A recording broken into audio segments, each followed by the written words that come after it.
తాకట్లో ఉన్న బంగారాన్ని విడిపించి ఆ రోజున మార్కెట్ ధర కట్టి మిగిలిన డబ్బును మీకు అందిస్తుంది కొమ్మూరి గోల్డ్.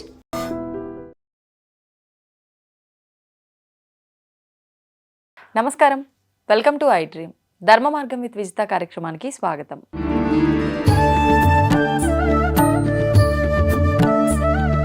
ప్రస్తుతం మనతో పాటు ఉన్నారు ప్రముఖ జ్యోతిష వాస్తు పండితులు, లలితా ఉపాసకులు శ్రీ శ్రీ శ్రీ నానాజీ పట్నాయక్ గారు. ఇప్పుడు గురుగారితో మాట్లాడదాం. నమస్కారం అండి. శ్రీమాత్రే నమః. గురుగారు, ఈ మధ్య కాలంలోనే సమంత గారు భూతశుద్ధి వివాహం చేసుకోవడం అనే విషయాన్ని మనం చూసాము, మాట్లాడుకున్నాం దాని గురించి. ప్రస్తుతము విజయ్ రష్మికల వివాహం జరగనుంది అని చెప్పి, ఆ వివాహం కూడా ఒక కొత్త విధానంలో జరగబోతోంది అని చెప్పి, ఇంకొకటి ఒకే రోజులో అంటే మనకు ఈ ఫిబ్రవరి 26వ తారీఖున ఒకే రోజున 2 సార్లు వివాహం కానుంది వాళ్ళిద్దరికి అని, ఒకటేమో మన తెలుగు హిందూ సాంప్రదాయ ప్రకారంగా జరుగుతోందని, ఇంకొకటి కర్ణాటకకి సంబంధించిన కొడువా సాంప్రదాయ ప్రకారంగా జరుగుతుందని చెప్పి వార్తలు మనకు వినిపిస్తున్నాయి. అసలు నిజంగా ఇది ఒక సాంప్రదాయమైన వివాహం ఉందా? ఈ వివాహం ఎందుకు చేసుకుంటారు? దాని గురించి తెలియజేయండి. తప్పకుండా అండి. దీనికి ఇది ఎందుకు చేసుకుంటారంటే 12వ స్థానం అని ఉంటుంది జ్యోతిష్ శాస్త్రంలో. 7th house and 12th house. ఇవి గనక మొదటి వివాహంలో ఏదైనా ఇబ్బందులు వస్తాయి అని ఉన్నట్లయితే ఇది ఎలా చూస్తాము అంటే, చాలామంది ఏమనుకుంటారంటే కుజదోషం ఉంటే వివాహం చేసుకుంటారు అనుకుంటారు. కుజదోషం వల్ల కాదు. ఇది పర్టికులర్గా 7th lord and 12th lord అంటే వివాహము, వివాహ జీవిత భాగస్వామి, వివాహం తర్వాత ఉండేటువంటి జీవితం, మ్యారిటల్ లైఫ్. అంటే మనకి ఎలా ఉంటుందంటే ప్రతిదానికి దాని యొక్క ఎక్స్టెన్షన్ ఎలా ఉంటుంది అనేది చెప్తుంది. అలాగే 12వ స్థానం అనేటువంటిది ఏదైతే ఉందో ఎవరి జన్మజాతక చక్రంలో అయినా 12th హౌస్ని బట్టి వాళ్ళ మ్యారిటల్ లైఫ్ నిర్ధారణ ఉంటుంది. ఆ రకంగా ఎవరికైనా వివాహ జీవితంలో చికాకులు ఉన్నాయి, గొడవలు ఉన్నాయి, కోర్టు కేసెస్ ఉన్నాయి, లేకపోతే పోలీస్ స్టేషన్ల చుట్టూ తిరగాల్సిన పరిస్థితి, లేకపోతే కొన్నిసార్లు వాళ్ళ జీవిత భాగస్వామి మరణించే యోగం ఉంటుంది. అప్పుడు 12th పాటు 2nd హౌస్ కూడా మనం పరిశీలన చేస్తాం. అలా ఉన్నప్పుడు ఏం చేస్తారంటే సర్వసాధారణంగా ఇప్పుడు మనకు ఎగ్జాంపుల్ గొడవలు, కోర్టు కేసులు ఉన్నాయనుకోండి, వివాహం చేసేసుకున్నారు అది చూసుకోకుండా. అది చేసుకున్న అంటే వివాహం చేసుకున్న ఒక 3 నెలల నుంచి 6 నెలల నుంచి గొడవలు స్టార్ట్ అవుతాయి. గొడవలు స్టార్ట్ అయ్యి నానా గందరగోళం, ఇద్దరు ఫ్యామిలీస్ గొడవలు పడి దాని తర్వాత కోర్టులకు వెళ్ళి విడిపోయి మళ్ళీ 2nd మ్యారేజ్ చేసుకునే కంటే కూడా ఈ వివాహం ఏదైతుందో అటు సైడ్ కుడువా అని వాడతారు, కానీ మన సైడ్ కుంభ వివాహము, అర్క వివాహము, కదలీ వివాహం అని వాడతారు. అదే విధానాన్ని ఇక్కడ ఈ పేర్లతో. అవును. దీనికి ఏంటంటే కుండతో చేసే విధానం ఉంటుంది. అరటి చెట్టుకి చేస్తారు, జిల్లేడు మొక్కకి చేస్తారు. ఇట్లా రకరకాల పద్ధతులు ఉన్నాయి. ఇది శాస్త్రోత్తమ కాదా అంటే ఖచ్చితంగా శాస్త్రంలో ఉంది. ఇప్పుడు ఇది అంటే ఎవరి జాతకంలో ఇబ్బంది ఉందో వారికి చేస్తారు ఆ విధానం. అంటే ఒక్కొక్కసారి ఇద్దరికీ ఉంటుంది, ఒక్కొక్కసారి ఇద్దరికీ ఉంటుంది దోషం, అప్పుడు ఇద్దరికీ చేస్తారు. అయితే దీంట్లో ఏంటంటే నారాయణుడికి పెళ్లి చేసినట్టుగా ఒక శ్రీమూర్తికి, ఆ నారాయణుడితో పెళ్ళి వదిలేసినట్టుగా కుండతో వివాహం చేస్తారు. నారాయణ కుండలో ఆవాహన చేసి లేకపోతే అరటి చెట్టుకు పెట్టి చేస్తారనమాట. అంటే వీళ్ళకి ఏంటంటే మొదటి వివాహం ఒకటి అయిపోయి కట్ అయిపోయింది, తర్వాత మళ్ళీ ఇంకో వివాహం జరిగింది. అంటే వీళ్ళ పర్సనల్ చార్ట్లో ఏదైతే ఫస్ట్ మ్యారేజ్ అయ్యి డివోర్స్ అవ్వాలో ఆ దోషం ఈ రకంగా తీసేసుకునే పద్ధతి. ఇది ఎవరో క్రియేట్ చేసింది కదా, శాస్త్రంలో ఉన్నటువంటిదే ఇది. దీనికి శాస్త్ర ప్రమాణాలు ఉన్నాయి క్లియర్గా, చాలా స్పష్టంగా. కాబట్టి ఇది చేస్తారు. మనకి మీరు మహాభారతం కనుక తీసుకుంటే అందులో గాంధారికి కూడా జరుగుతుంది వివాహం ఇలాంటిది. అంటే ఫస్ట్ హస్బెండ్ మరణిస్తాడనే యోగం తన జాతకంలో ఉందని వివాహం చేస్తారు. మీరు ఇలాంటి వివాహం మేకతో ఐశ్వర్యరాయ్ కూడా చేసుకుంది. అవునా? అంటే ఫస్ట్ మ్యారేజ్ లైఫ్ లో డిస్టర్బెన్సెస్ ఉన్నాయని చెప్పి తెలుసుకోండి. ఎందుకంటే మేకతో చేసేది కూడా అదొక పద్ధతి అండి, అదొక పద్ధతి. నార్త్ సైడ్ వాళ్ళు చేస్తారు మేకతో చేయడం అనేటువంటి. బట్ మనకి ఇక్కడ ఉండేటువంటి సిస్టమేటిక్ ఏంటంటే కుండతో కానీ, అరటి చెట్టుతో కానీ, జిల్లేడు మొక్కతో కానీ చేస్తారు. అయితే ఈ వివాహంలో ఒక విషయం ఏంటంటే మనకి వీళ్ళు 1 డేలో చేసుకుంటున్నారు, కానీ యాక్చువల్గా 3 నెలల ముందు చేయాలి. అవునా? 3 months ముందు చేయాలి. 3 months ముందు చేసి తర్వాత వివాహం. కొంతమంది అర్జెన్సీ ఉన్నప్పుడు పొద్దున చేసి సాయంత్రం నార్మల్ మ్యారేజ్ చేసుకోవడము, 1 day ముందు చేసుకోవడం చేస్తుంటారు. కొంతమంది కుదరదు, ఇప్పుడు విదేశాల్లో ఎక్కడో ఉంటారు. ఇప్పుడు చాలామంది క్లయింట్స్ కూడా ఏంటంటే కుదరట్లేదండి మా అబ్బాయి 3 నెలల ముందు రావడం కుదరదు అన్నప్పుడు ఇంకా అప్పటికప్పుడు ఇంకా తప్పక పర్వాలేదంటారా? అలా మరి ఫలితం ఉంటుంది? యాక్చువల్గా అయితే కొంచెం ఒక 3 నెలలు, యాక్చువల్గా 3 నెలలు కాదు ఇంకా ముందు కూడా చేసుకోవచ్చు, కనీసం 3 నెలలు గ్యాప్ ఉండాలని చెప్తాం. ఇక్కడ ఇంకోటి ఏంటంటే ఇక్కడ మనం అర్థం చేసుకోవాల్సింది, ఇది ఖచ్చితంగా 2వ వివాహ యోగం ఉంటేనే చేయాలి.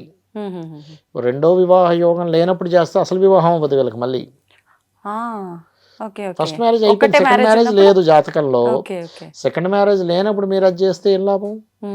ఉన్న మ్యారేజ్ కంప్లీట్ అయిపోయింది. అయిపోయింది. ఒకేసారి ఆఫర్ ఉంది అనుకోండి, మనకి ఏదైనా ఒకసారి పనిచేస్తుంది, సెకండ్ టైం మళ్ళీ ఆఫర్ పనిచేయదు కదా. అంతే అంతే. అలా ఏంటంటే మనం 7th లార్డ్ అంటారు, అంటే 7వ అధిపతి పాడయ్యే మహాదశలు నడుస్తూ ఇంకొక అంటే ఇంకొక వ్యక్తిని వివాహం, అది స్త్రీ కావచ్చు పురుషుడు కావచ్చు, చేసుకునే యోగం 7th లార్డ్కి 12th లార్డ్కి ఇద్దరికి రావాలి.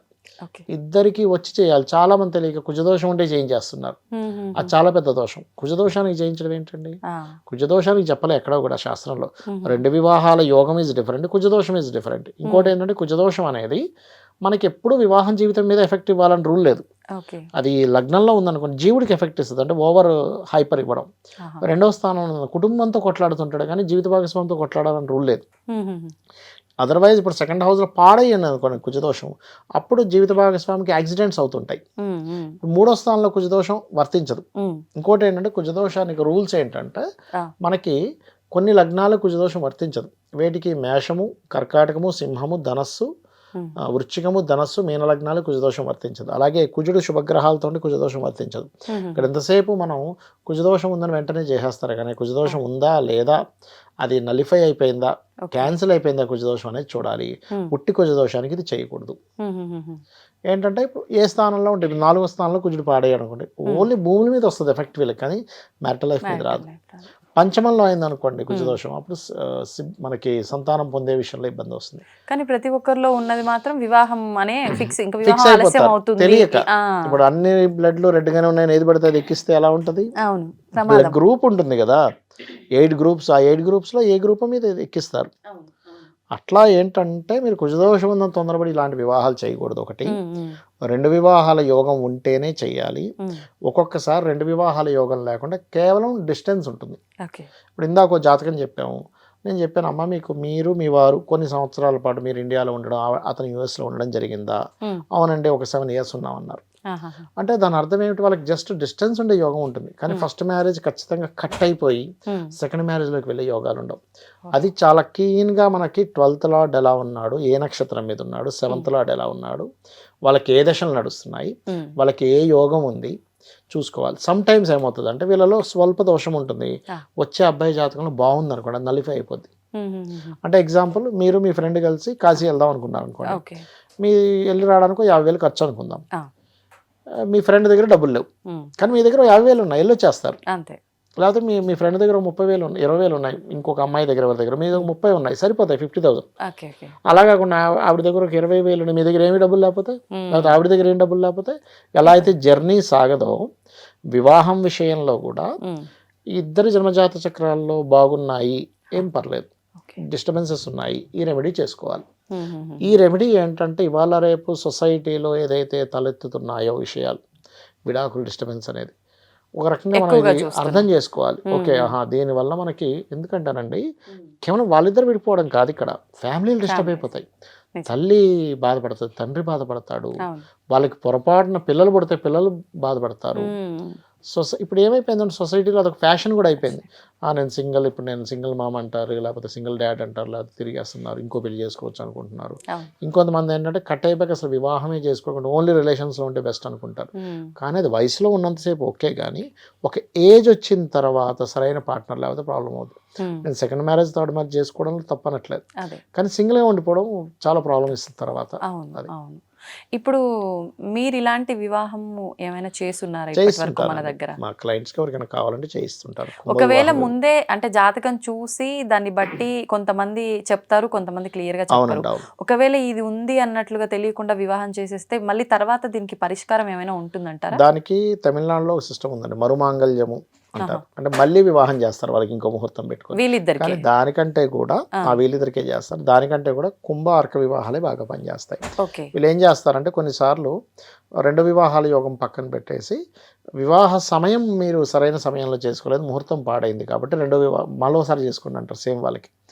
ఇంకొంతమంది ఏంటంటే వీళ్ళిద్దరు దాంట్లో ఏదో దోషం ఉందని అది తీయించేసి వీళ్ళిద్దరు డివోర్స్ అయినట్టు చేసి మళ్ళీ వివాహం చేసి, అది మరుమాంగళ్య దోషం, మరుమాంగళ్య తంతు అంటారు దాన్ని. తమిళనాడు సైడ్ ఎక్కువ చేస్తారు ఇది.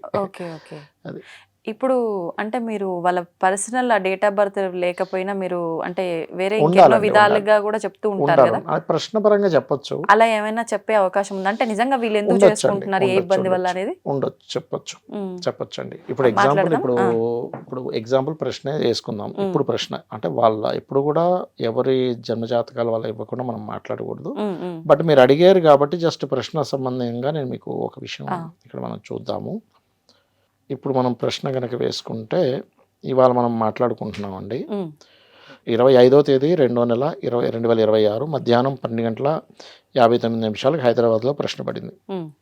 ఇక్కడ చూడండి, మిథున లగ్న జాతకం. Um. So 7th lord is in lagna. ఈ లగ్నానికి బాధకుడు ఆ, 7th హౌస్ లగ్నంలో ఉన్నాడు. ఇక్కడ మనం మాట్లాడుకునే అవును. ఇష్యూ ఏంటి? వివాహం వివాహం గురించి. గురించి. ఫైన్.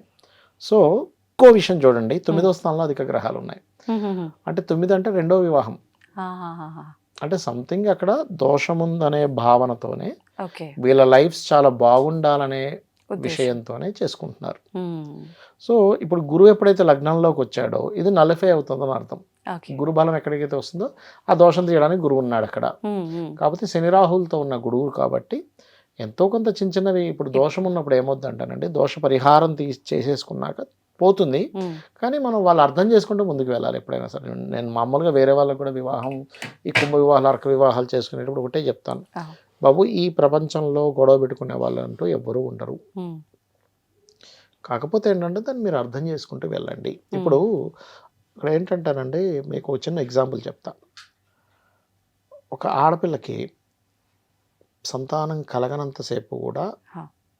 ఒక రకంగా సుకుమారంగానే ఒక రకంగా పెరిగినటువంటి అమ్మాయి సంతానం కలగగానే ఆ సంతానాన్ని ఎంత కేర్గా చూసుకుంటుంది అంటే, అంతకుముందు ఏదో పెద్ద అవును. ఆ, అన్ని చూసి దాని మీద రావాలి పెద్ద లెక్క. అంటే పెద్ద రీసెర్చ్ చేసి ఆ అమ్మాయికి అన్ని తెలిసినట్టుగా చూసుకుంటుంది. అవును.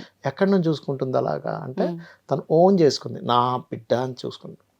అలాగే భార్యాభర్తలు కూడా నా భార్య లేకపోతే నా భర్త అనేటువంటి వాళ్ళిద్దరి మధ్యన ఒకటి ఉన్నప్పుడు ఉమ్. ఆటోమేటిక్గా వచ్చేస్తుంది. ప్రత్యేకంగా వాళ్ళు ఏమి దాని గురించి పెద్దగా ఏమి కోర్సెస్ ఏం చేయాల్సిన చేయక్కర్లే. అవసరం లేదు. ఉమ్.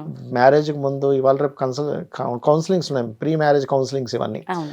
నాది అనే ఫీలింగ్ వచ్చినప్పుడు ఒక తల్లి ఎలాగైతే బిడ్డను ఆటోమేటిక్గా చూసేసుకుంటుందో ఉమ్. భార్యాభర్తలు కూడా ఆ నాది అనే ఫీలింగ్ ఉండాలి. ఓకే. అది వచ్చిందంటే చాలండి. ఉమ్. మనం ఒక ఫోన్, మన ఆది ఫోన్ అని ఎట్లా చూసుకుంటున్నాం, జాగ్రత్త చూసుకోవట్లే, అవును. అంతే.